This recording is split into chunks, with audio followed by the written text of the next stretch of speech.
Welcome back to the Found in Translation Talk Show. Found in Translation stacks truth about politics and today's hottest issues from a diverse perspective. This is your host, Ray Collazo. Thank you so much for joining us.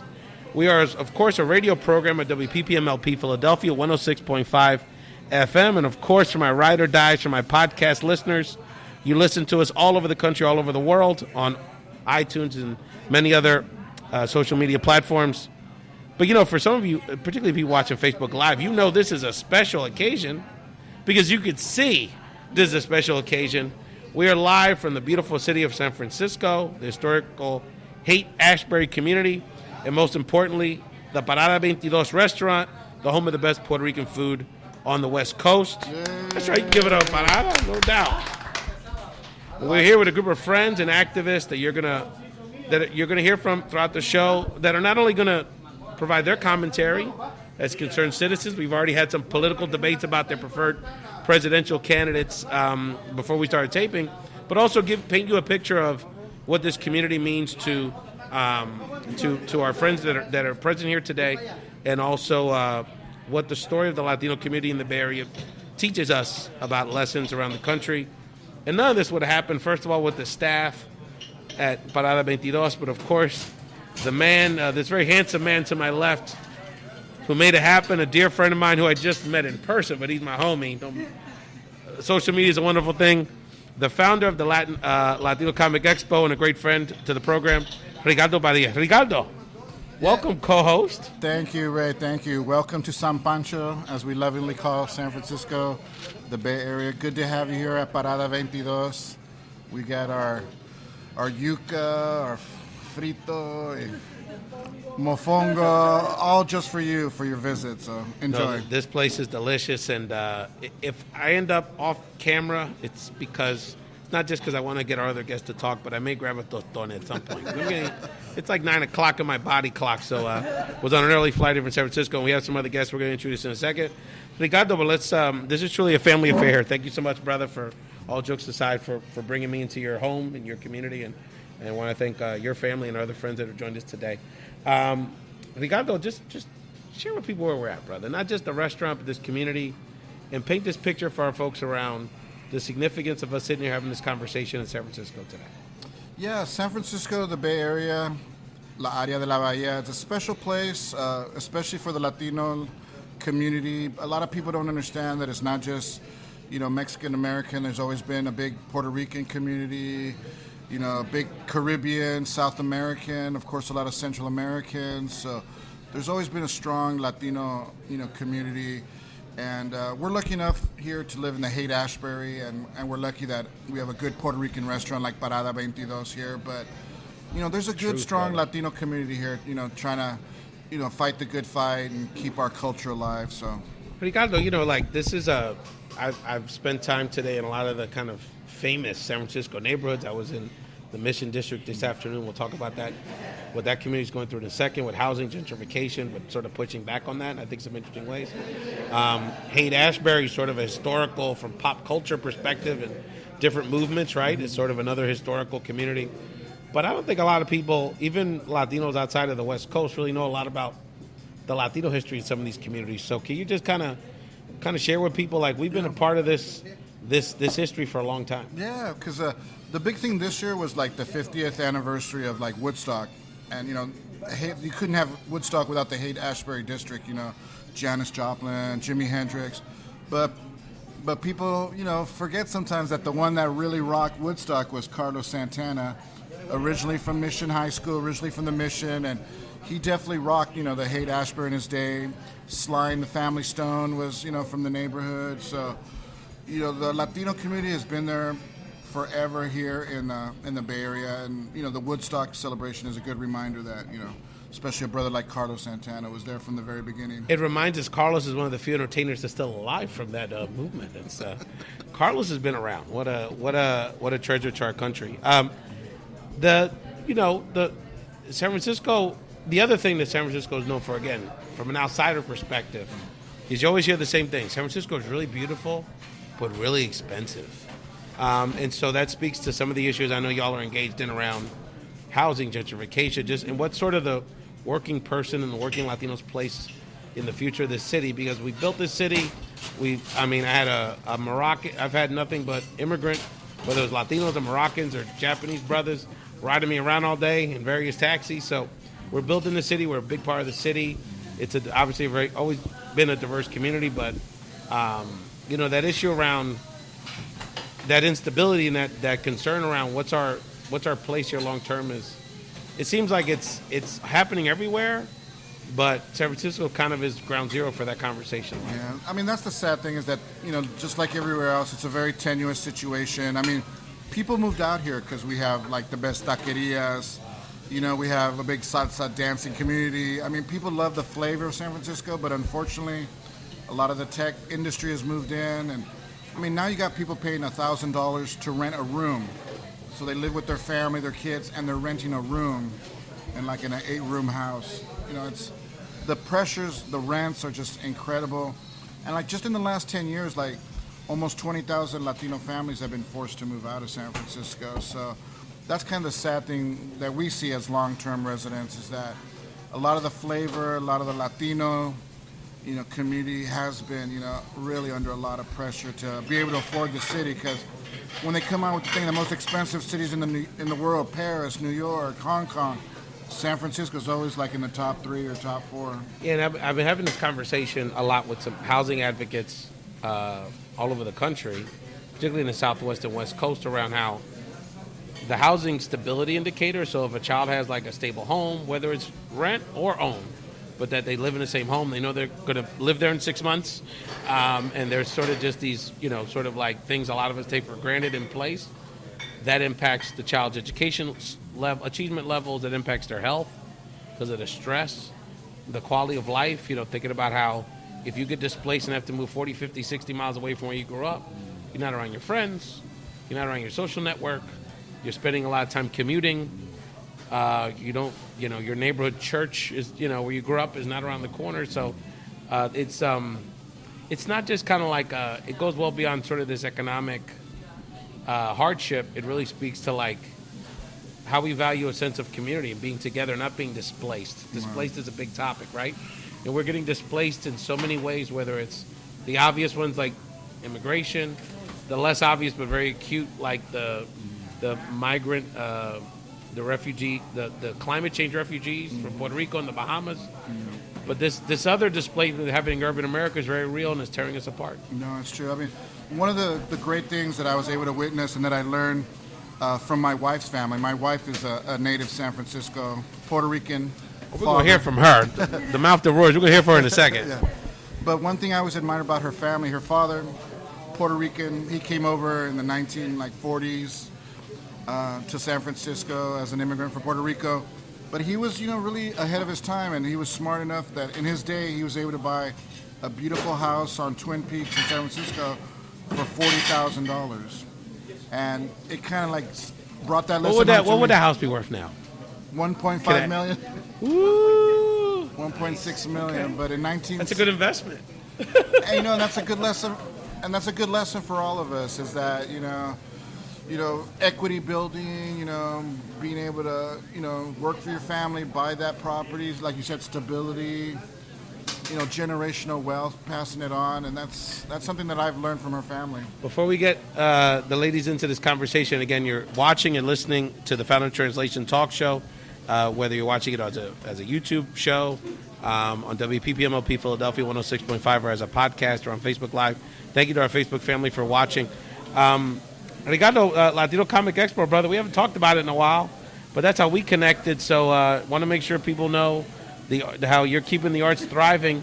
It's so funny because do you notice, after you started doing the Expo, this whole thing with Latinos in comics, there's a nerd Latino thing on the East Coast. They're popping up all over the place. The show the radio version of the show is proceeded when I do the show in studio. The show after is a black comic book show called The Black Tribbles. It's black nerd life, African Americans in different things, sci-fi things. But you again a trendsetter again, Ricardo. I don't want to take the credit for everything, but it's okay. But in the 8 years that we've done it, you're already peacocking with the pink, brother. So That's you true. can brush it off. No, it's true. We've been doing it for 8 years, and we're proud to say that we are the largest Latino comic book convention in the country.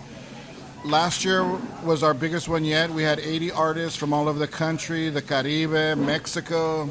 Over 3,000 people attended. So every year it gets bigger, and we've been noticing that. We've been planting seeds all over. There's one now in Texas. There's one on the East Coast. And the thing is that we've also branched out. We're happy to announce that in January, we're actually going to do our 3rd annual Animation Fest, because the last couple of years we've been sponsored by Alamo Drafthouse, but for our 3rd anniversary, we've been invited to go to Las Vegas and have the nation's largest animation cartoon festival. Wow. For Latino and Latina artists all over the country. So you got to follow up with me. I have a lead on a potential sponsor. Excellent. We need to talk. Excellent. We need to talk, brother. I got a couple angles for you. Excellent. But the thing that we always say is that, when we first started, Latino comics was a great way to promote literacy amongst our people. That's the way I started to read, was by comic books, and especially for young boys. Sometimes it's tough to get them on the big books, but you start them out with comic books, and we've been noticing that, especially with the big thing about Coco, that every year, the whole interest in comic books, Latino themes in comic books and animation is getting bigger and bigger. So it's been a fun thing. Me and my homeboy Javier from Whittier, we've been pushing this for 8 years, and every year it gets bigger and better. I want to welcome my brother Chris in the building. Thank you, brother. Thank you so much for being here. So he's a good man right here, part of my personal family. So this is our crew, Chris. So you'll be introduced to folks as we go along. So we just started the show. So and you feel free to indulge. So we were there for folks. So Ricardo, let's pass the mic to the fam here, and you and I will share. So let's do that, and then Jenn, we're gonna get to you in a minute, but you and I will share this, brother. So the woman that really runs the show, introduce yourself to the family here. Hello, my name is Rosalyn Chamorro Padilla, San Francisco native. Okay, all right, all my buddies are here. So, Rosalyn, so you are the woman behind this all, because, and I tell you something, I really admire your family, because when Ricardo first came into my life, one of the things that was very obvious was how much he loved you, and how much, no, seriously, and I'm not saying this to make you uncomfortable in front of strangers, and how much his family meant to you, and how much not only your spirit as a person, but your spirit as a Puerto Rican woman, drove him. And he was so excited to tell me, no, my wife's Puerto Rican. I get it, brother. I understand. I'm down. I dance. I'm funky. I'm for real. So as the real San Franciscan, because you're the one that dragged him here. So let's talk to me about the San Francisco and what do you want people around the country to understand about this community that raised you? Well, I'll have to give the credit to my mother and father, who came to San Francisco. My mother was from Honduras. My father was from Puerto Rico. But they met here in the city, and they formed a life, had 3 kids. I have 2 older brothers and myself. And the wonderful thing, though, about my father that I can share is that he was a pioneer of Spanish radio. So he had one of the first. My father, that's amazing. Yeah, Spanish language programs here, radio programs in San Francisco. It was on Radio Coffee, K-O-F-Y, Radio Coffee. So anyway, that was their little tagline. And he had that show for 20 years. It was called Ecos de Borinquen. And he would talk about current events in Puerto Rico. He would go every year to get new music in Puerto Rico. And then he would bring it back to his fans here. And the fans here were, of course, we have such a mixed Latino culture that not only Puerto Ricans listened to the program, but it was all Central Americans, all the Latino base here in the Bay Area listened to his shows. So he was sort of a celebrity when he would walk down the streets, because people knew him. And, they used to put on dances, fundraisers, and all kinds of activities. Well, your dad was a part of my history, because my dad had a very similar story in Philadelphia. And one of the things that he would always, my dad was just he still is, just a Latin music historian, fanatic. And he would always hear about these shows. And this history, Eddie Palmieri was exiled to San Francisco back in the days. Yes. And also so many of these Afro-Cuban artists, Orlando Cepeda played here. Yes. And my dad would talk about these things they were, fables. You know what I mean? Eddie's out there playing at these amazing clubs, and he would get these little magazines and track it. It's not like you can't now, right? And it's always been a big part of it, especially for the progressive Latin music scene, Latin jazz, la salsa dura, not the pop stuff. Y'all have a real musical tradition a lot of people don't even understand. We do. We've had so many artists playing in our, in our different venues here in the city. So, and when I worked at Wells Fargo back in the day, one time this gentleman came in and he said he wanted to speak to somebody in Spanish. So I signed up and I said, yes, ¿le puedo ayudar? And so it turned out to be Armando Peraza from Santana.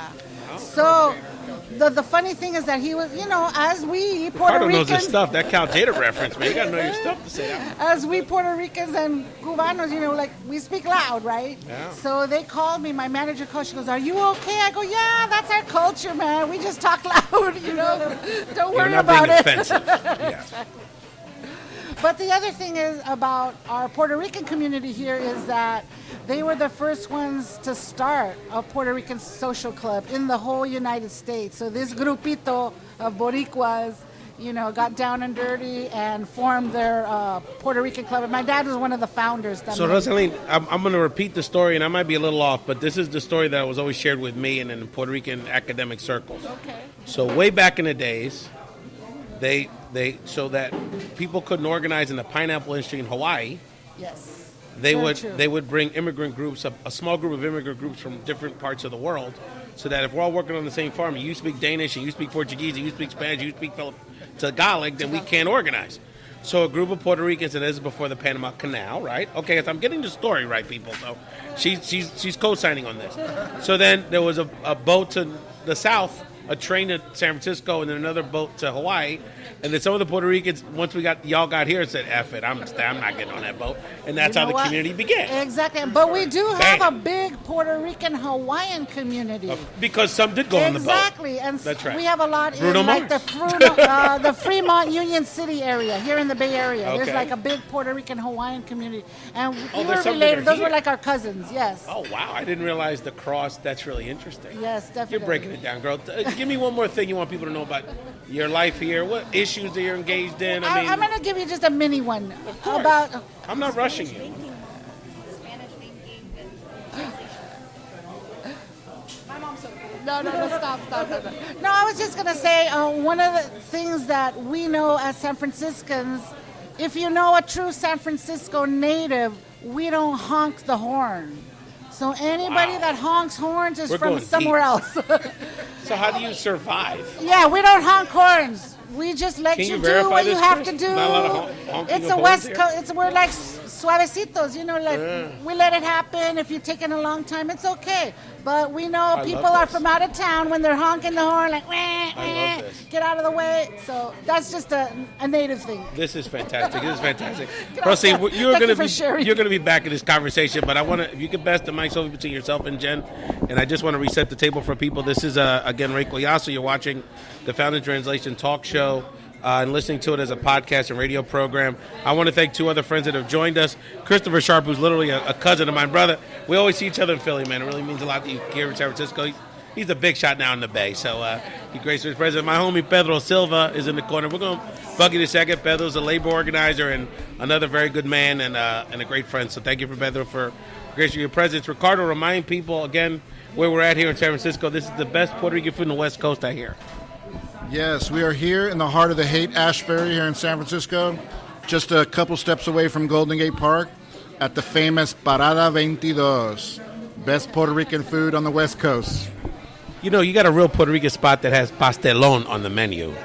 Esa la comida. That's the real stuff right there. So I want to introduce, because I'm going to put her on the spot. That's what I do with friends. I'm going to bring Jennifer Caban in this conversation. Jennifer Caban works in education policy in the Bay Area. Say hello to everybody, my friend. Hi, folks. How you doing? Good to be here. All right. So the story is we wanted Jen for the show last week, our education special. We, of course, famously called her a little last second. And she said, oh, not quite available. But by luck, I was able to be in the Bay, and she's joining us today. Jennifer, thank you so much for being on the show. Let people know your journey to the Bay Area. Woo! It was a long journey. When I went to grad school, I essentially decided to do a master's in public administration through the National Urban Fellows Program. And so the great part about it, or the not so great part about it, is that you get placed somewhere in the United States. You don't have a choice. Literally one day they come into your classroom and they say, this is where you're going. And so I got the city of Oakland, and I got to come here to work on the Oakland Education Cabinet with the mayor of Oakland. And then I never left. They kept me. They won't let me go. That's awesome. But can you share a little bit about some of the work you're doing here at Alameda County Social Service Agency? Absolutely. So one of my main jobs is really tracking state and local and some federal legislation as it relates to early care and education around quality, access, workforce development, facilities for our youngest learners. I think one thing that I want people to take away with is that from 0 to 5, a child's brain develops 90%. So we're talking about the foundation infrastructure of a child and how they're going to learn and receive things moving on. It happens in the first 5 years before they even get to kindergarten. And so I get to take an active role in systems change here in Alameda County and also the state. I get to do some contracts management for our child care subsidies, and I also support our child welfare policies. So basically children who are in foster care. So Jen, the conversation we had was focused on really like K to 12 last week. Yeah. Sort of the back to school special. And I'm really glad you're bringing up this like 0 to pre-K, K conversation, because that's where, we have challenges with K to 12, but that's Absolutely. a lot of times where we have the most gulf in whether it's lack of funding for Head Start, lack of funding for pre-K, lack of full day K, lack of access to books, whether in language, for our, literacy rates of parents is a challenge, and I'm having the time because I'm working 3 jobs. So what are some of the broad strokes around where are the biggest gaps that we need to fill, and again, broadly speaking, where do we begin? It's a big challenge. It is, and we talk about it all the time. I think about really getting our pre-K or 0 to 5 aligned with our K-12 system. Basically, kindergarten teachers are receiving children at all levels, ones who've received quality early learning, ones that have not. And so how do you really begin the basis for that? And so for me, one of the core things is around alignment, and then I really think about the quality access that families are able to receive for their children and making sure that it's full day. Our families don't work part-day programs. They don't work 3 hours a week. They work 8, 10, 12 hours a day, if not more. I'm amazed because me and my wife, have stable employment and, have transportation. I just don't even know how most folks do it, because it's such a challenge for us. So I can imagine, like, if I was a single parent, or if I was someone that didn't have paid family leave, time off, or had that kind of flexibility. So, how much of it is a funding issue? There's a lot of, it's not just about money, but obviously, what are the steps to the solutions? How do we address these issues, I guess is my question. Well, one key step is funding. The price of early childhood just in the Bay Area can be the same cost as a college education, if not more. So you're thinking about you're paying $17,000 a year to access a degree, right? And you're over here talking about $17,000, $20,000 a year to put your child in full day care. And that might just be 6 hours. It might not be a full day. That's right. So one is funding it. Like, this shouldn't be a nice to have. This is, like I told you, 90% of the brain is being developed at this particular point. So let's, just like K-12, it's just a fundamental right for you to have access to quality early learning environments.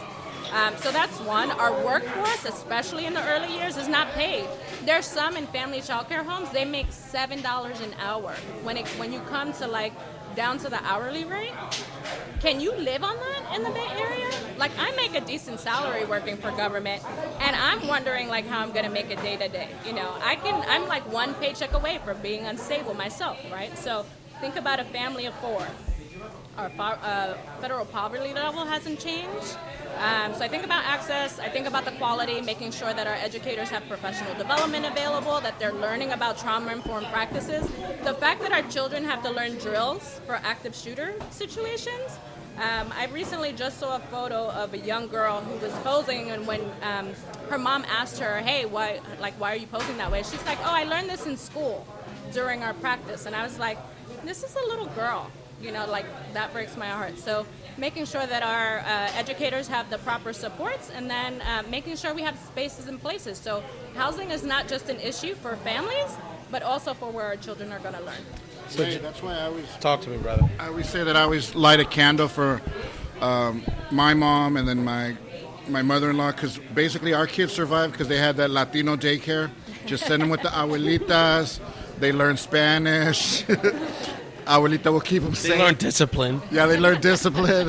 Abuelita kept them in check with that chancla. And they learn how to eat frijoles. So God bless Latino daycare. Thank you, Abuelita. And I got to get your wife in this conversation. You've been nodding your head, my friend. Talk to me. How's this conversation resonate with you? Well, I feel the same way about having children have to go through those drills, unfortunately, to prepare for emergency, disasters. So it's just a time in our life when so many things, either natural or unnatural, are happening that we have to get our kids prepared for. It's a big responsibility, and it's a big pressure on all the youth. I feel that sometimes we as parents don't give our children the tools necessary to cope with all the things they have to cope with, because we didn't have to deal with it. Yeah. But now all our children are stressed because it's so expensive here. Education is expensive. There's so many things, the drugs, sex. There's so many things that they have to be dealing with that, something to take note of. One thing that came to me was around in pre-K, right? Before you get into kindergarten, the focus is around the social emotional development of children, right? Like, sometimes we think, it's just the ABCs, and those are just colors, and those are just shapes. But we're not born with the ability to do those things. And so how you learn math, how you learn how to read is through knowing that sounds make words make sentences, and that becomes your literacy, right? And so having a child be able to raise their hand, right? Say there's turns and let's share. Again, these are not things that we're naturally born with. They're cultural things that we're raised to do. And so without that, how are you setting them up for success as they move on through the K-12? So, Jen, if there's someone listening to this that maybe isn't an educator, maybe a concerned parent, but isn't like a seasoned activist, give them one thing they can do to take a step to get more engaged in advocacy for pre-K funding for some of these issues that you're talking about.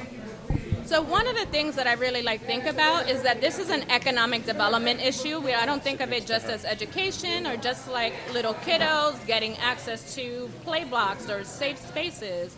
Like, if your children are well prepared from the earliest ages on, you set them up for success. So there's less folks who are incarcerated, there's more people contributing to society, there's less people utilizing your government resources that you talk about, like, my taxes go to XYZ. So if we invest in the earliest years and really are supporting them along the way, then it's not just the family that benefits, the single adult who doesn't want to have a child benefits from them getting that access. I'm so glad you brought that up, because, and when you have people that they're talking about, when you get a lot of head nods and a lot of snaps, and that's what's happening around this table.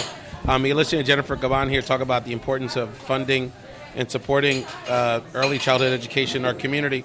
Is that, one of the things that we totally undercover in like political media, and my homie Pedro here has been so involved in these issues on the state level in particular, is like budgets.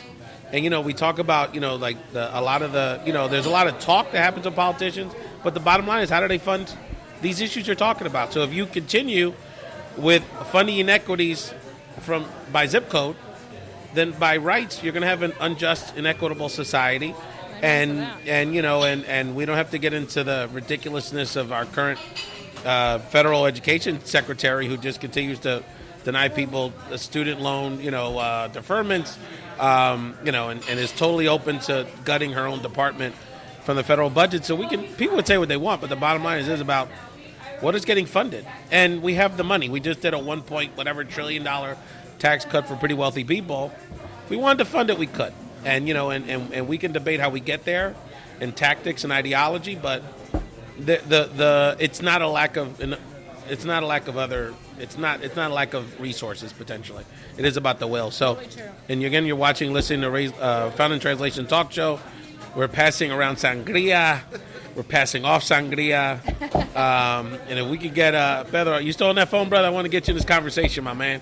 Why don't you just move to the next seat over? If we could just, Jen, if we could, you and Pedro could share that mic, please? Absolutely. Because I want to get my homie Pedro Silva in this conversation. We're sitting around with some great friends, the Padilla family, Jennifer Caban, who you just heard from, an education policy analyst and activist, Pedro Silva, union organizer, and my cousin, Christopher Sharp.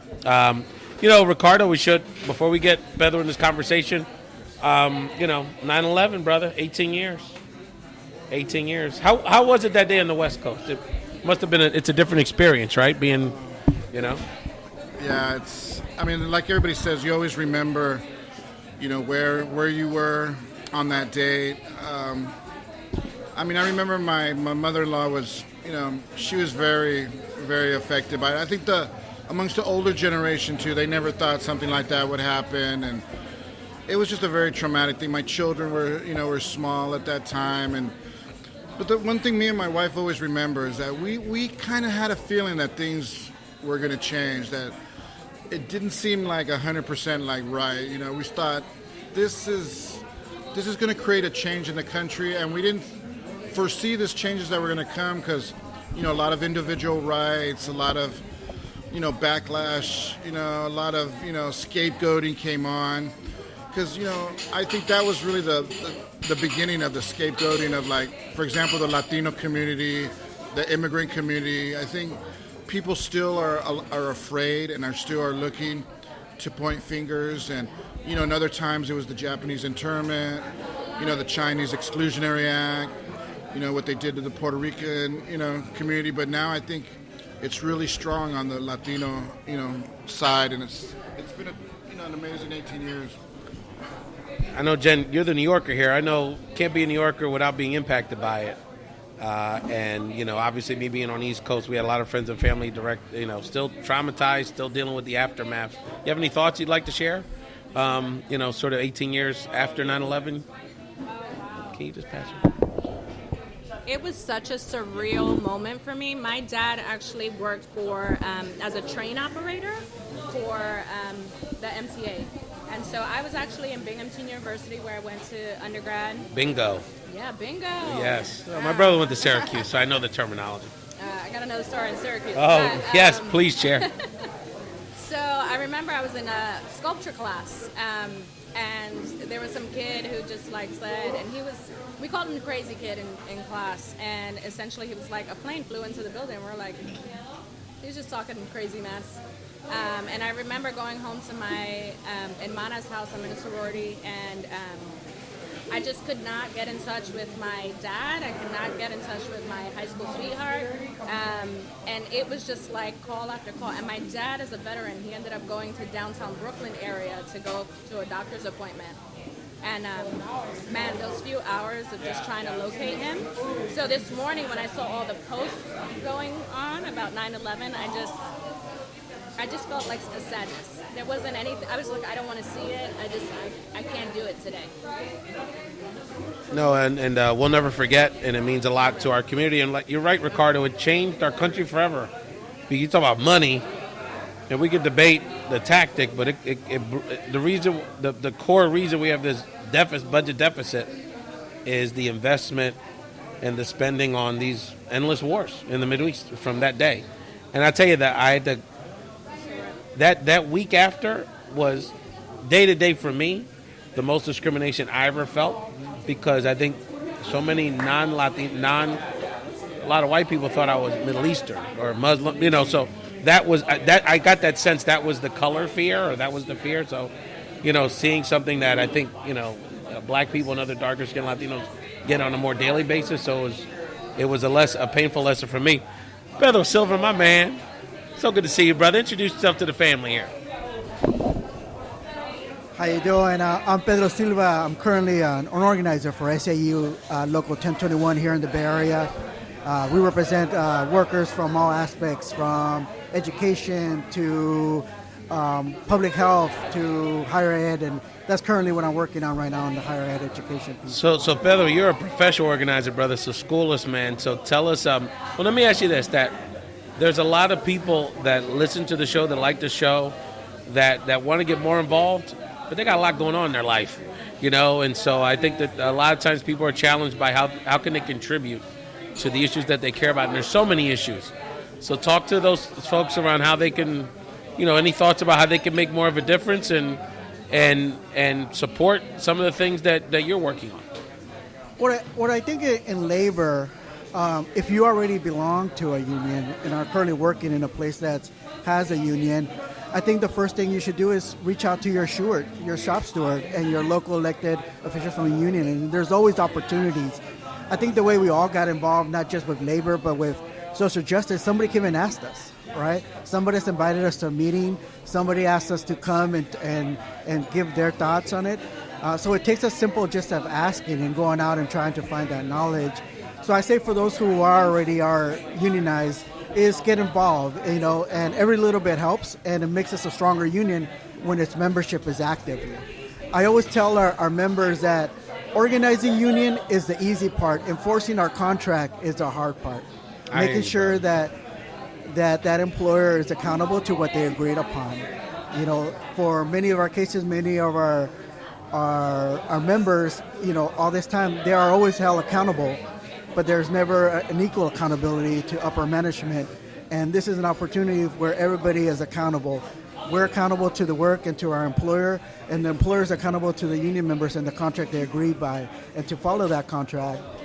So that's one way that folks who are already, those who are not in a unionized, workplace, I think for them, when we do have actions, such as like teacher strikes, and going out there and show solidarity and show that support, that education is important to them, and having a teacher that's there for a long term, doesn't have to go and move to another place because they pay better, is another way to support, your student's education, your child's education, or whether it be in higher ed, or whether it be your civil servants who are providing services every day, picking up our trash, cleaning our streets, and making sure that everything is safe for all our citizens, making sure that they have the proper staffing to be able to provide those services to all the citizens that they provide service for. So Pedro, you've done like the Cali tour, because when I met you, you were an LA guy, then you were down in San Diego for a while, now you're up here. So how is your experience organizing in those different communities around different issues? I think, growing up in LA and growing up in San Diego, I think the biggest difference from the Bay Area to Southern California, I think there's, in a lot of ways, I find it to be more multicultural, especially like in the Oakland and the San Francisco area. I think, there's a little bit more segregation in LA, like there's, the Latino neighborhoods, and it's clearly more defined, in those areas. Or in San Diego, there's clearly more defined where the different cultural neighborhoods are at. I think here you have a little bit more of a blending. Not to say there isn't that here, but there's definitely, I see more of that blending. I don't know if it's because it's a bigger city, you have less space, LA, as you know, is very spread out as compared to San Francisco, which is definitely a more condensed, community. Jump in. So it's funny, I didn't know that you were part of 1021. So I'm on my personal time, so I can talk about this now. But essentially, I've been working on an initiative for a half-cent sales tax that would fund early care and education in Alameda County in particular. And it's been in partnership with SEIU 521 and 1021. And so they're currently out there collecting signatures. It is called the Alameda County Health and Child Care Initiative, and so it would fund access, quality, and wages for workers, and help to unionize some of the educators that we have in Alameda County. So if you see any folks collecting signatures or Alameda County participants, please sign up and help us get on the ballot for March 2020. And yes, actually, I have worked on collecting signatures in the past. And we are engaging our members and talking to them of the importance of this initiative. Many of our members are dependent on child care, and it's a very important issue, I think, in this country, not just here in the Bay Area, but it's definitely like an initiative that the local is taking on and is fully supporting, this initiative, because it's something that's impactful for us. Yeah, and we're happy to be in partnership. I heard so thank you. I heard you talking about child care, and I knew right away. Like, I'm gonna talk to you after. Sounds good. No, I'm glad to hear that you're from LA because I always tell the story because I'm from LA, and one of the first things I had to deal with when I came to San Francisco is because I was like, pro mecha, Aslan. And then you come over to the Bay and they're like, no. You better be down with the Puerto Ricans, the Central Americans, the Peruvians. And it kind of like, expanded your horizons and your worldview because it's not all, even though I love my Chicano people, it's like you kind of have to open up your worldview when you come to the Bay Area because there is such a mezcla of everybody and with all their different struggles and stuff like that you really can't just be 100% like Chicano focused. Yeah, but it has to go beyond the Latino community too, right? Like, Pedro, talk about that. I mean, how has this experience taught you about how to build coalitions across ethnic groups and different sectors? Because seems to me like that's a big part of the dynamics here. Well, I think it is. I think it's really like finding what we have in common and working from that standpoint. Finding where there is the common issue and really trying to emphasize that and really build from that. Prior to working even with NCLR and partly, working with the local here, I used to work organizing faith communities around social justice issues. And, in the faith community, there's definitely some divisions, right? You got the progressive and the more conservative factions of the faith community. And, our work was focused on, like, what do we have in common? Where do we have an area where we support, the common threads? And really work from that perspective and be able to do that. So I probably took the biggest lessons there during my time working with the faith community, from very progressive churches to very conservative churches, and really finding, that middle ground and bringing that up here. That's true, because when you think Bay Area, you definitely think diversity, because you're right, not just the Latinos, but then you got like your Asian community. Like you learn, like there's not just one type of Chinese food. They're like Szechuan, Hunan, Shanghainese, Hong Kong style, spicy, non-spicy. Then you go to your gay community. There's your gay, there's your, trans community, there's your Latino trans community. There's like, oh my God, then your white people, there's like Nebraska, Iowa, de todo, so. The Okies. The Okies. That's awesome. Pedro, what else would you like to share, from the audience that's listening from around the country and really around the world?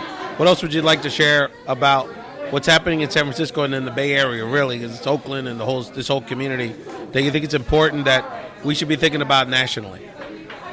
Well, I think here, and like any place, I think, in the urban areas is, housing is such a big issue. We can't get away from that here. I know our local has been working to pass, rent control initiatives, because of the tech industry is pushing people out of San Francisco into Oakland, and people are now being pushed out of Oakland, and really that has been a challenging where our members, can no longer live in the area they work in.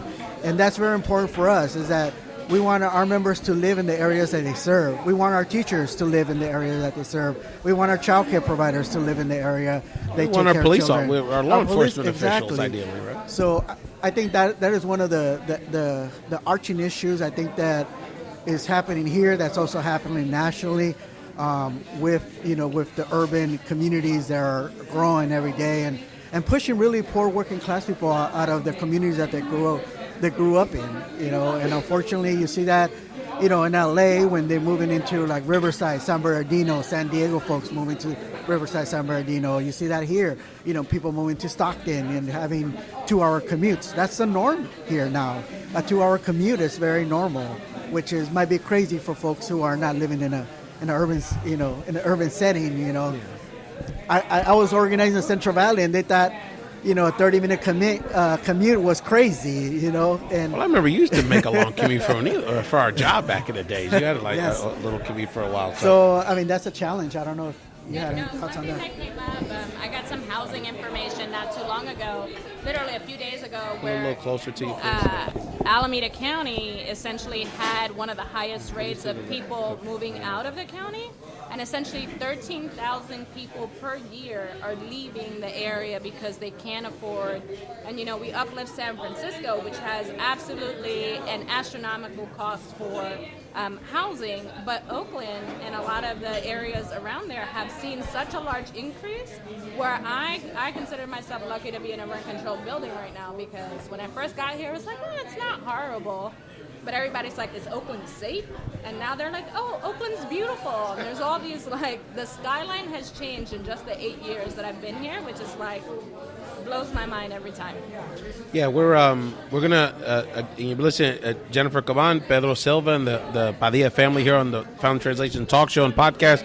Really appreciate everyone's time here in the Parada 22, the best Puerto Rican food on the West Coast, West Side. Love for the dub. Maybe you guys will still get to the playoffs without all those, despite those injuries, and losing the tall, flaky guy, KD. But anyhow. They're going to start partying here in a minute, so we're going to have to wrap this up. But I did really want to quickly, we're in San Francisco, just get people's quick thoughts about, there's some presidential debates going on tomorrow, 3-hour marathon. And I'm going to start with you, Pedro, put you on the spot, brother. So roughly the state of the race is, you got about a third of the Democrats being polled are with Biden, about a third are with the progressives, and the rest aren't sure, or with some of the minor candidates that are somewhere ideologically between the left wing and Biden. Pedro, give us your thoughts about the race, and what do you want to hear from these folks tomorrow now that they'll all be on one stage together for the first time?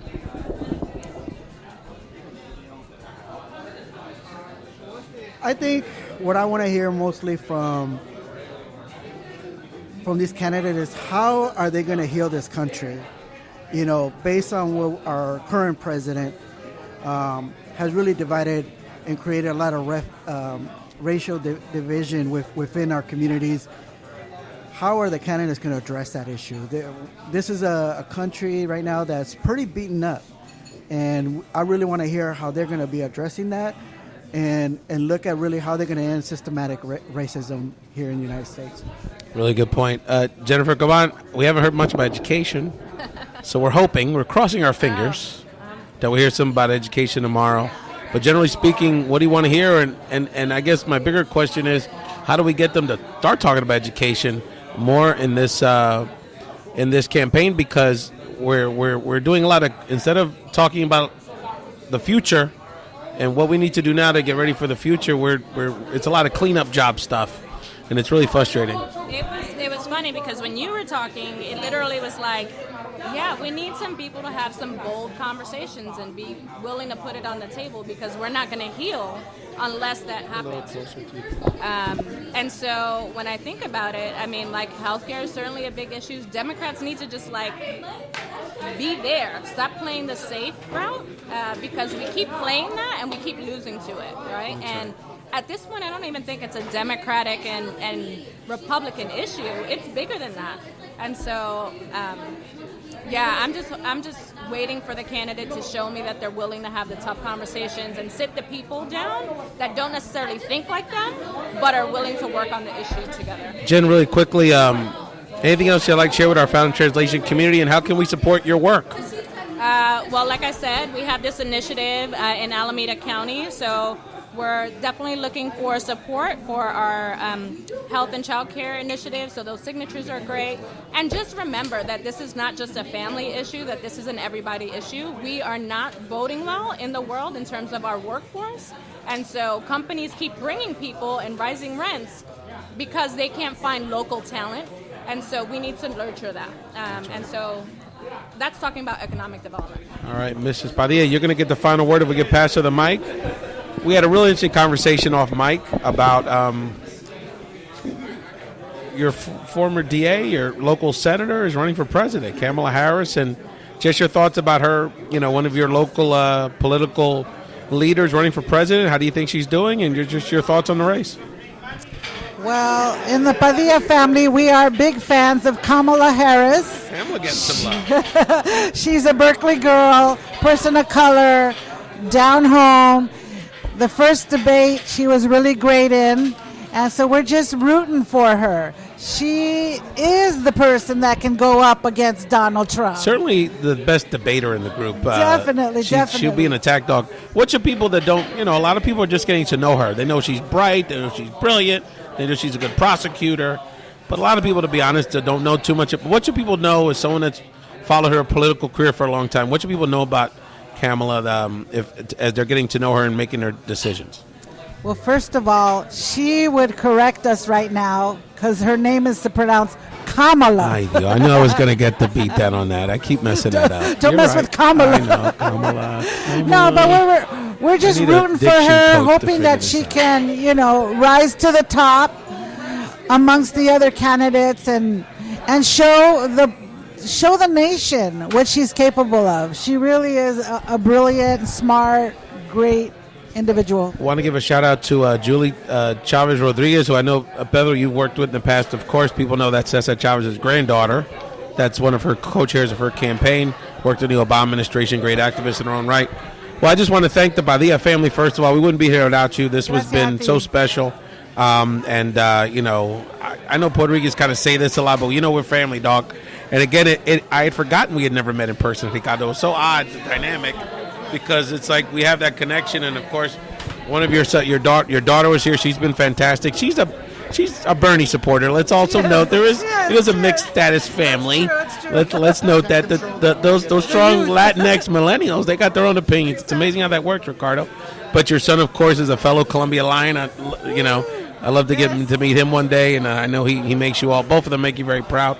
Of course, our friends Jennifer Caban, Christopher Sharp, and Pedro Silva, who joined us here. They don't have to be here. This poor woman drove an hour to get here. She's got a 45-minute drive back. Pedro's got a million things going on. Chris is running his own furniture business. And, it shows the kind of connection we have as family and people that care about our community. So, Ricardo, brother, remind people they can follow the Comic Expo and take us out. Yes, LatinoComicsExpo.com. Check us out. Facebook, Twitter. And like I said, look out for our third annual animation festival, the largest animation fest for Latino and Latina creators this January in Las Vegas. All right. So thank you so much, Ricardo. Thank you so much for the Founding Translation family. Again, you can continue to listen to the show at WPPMOP 106.5 FM in Philadelphia, as well as anywhere you can download a podcast on the Raised Latino Talk podcast feed. Thank you so much for joining us, family, and have a wonderful day.